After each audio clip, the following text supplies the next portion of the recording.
Dah pukul 2:30 pagi. Tokol baru sampai. Orang lain semua tidur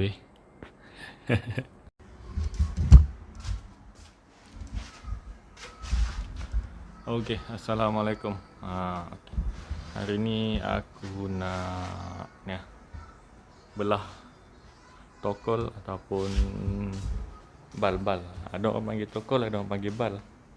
Aku panggil tokol untuk pakaian bundle. So hari ni kita nak pecah bal baru. Okey. Jom tengok macam mana aku buat.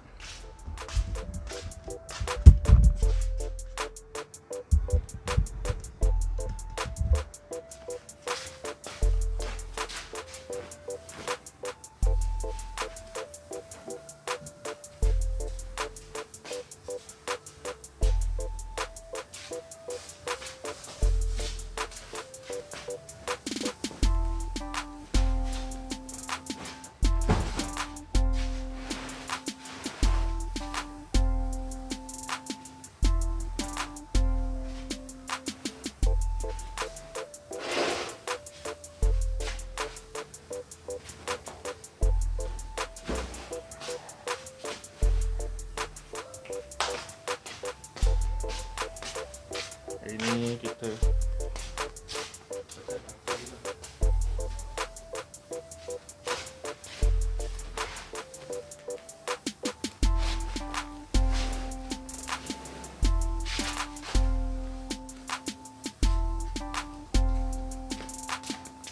pakai ni.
Okey, dah siap dah asing-asingkan.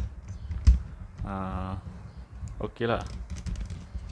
Banyak juga dapat brand daripada Gap, dapat daripada Uniqlo tadi. Lepas tu ada brand kedai ada satu, ada Playboy ada satu. Kebanyakannya Gap, Uniqlo. Lepas tu H&M pun ada tapi tak banyak lah. So tu je lah. Semua yang dah diasingkan mengikut jenis dia. Okay. Lepas tu apa lagi nak buat hari ni aku tak tahu. Tengok je lah apa yang ada. Okay, bye bye.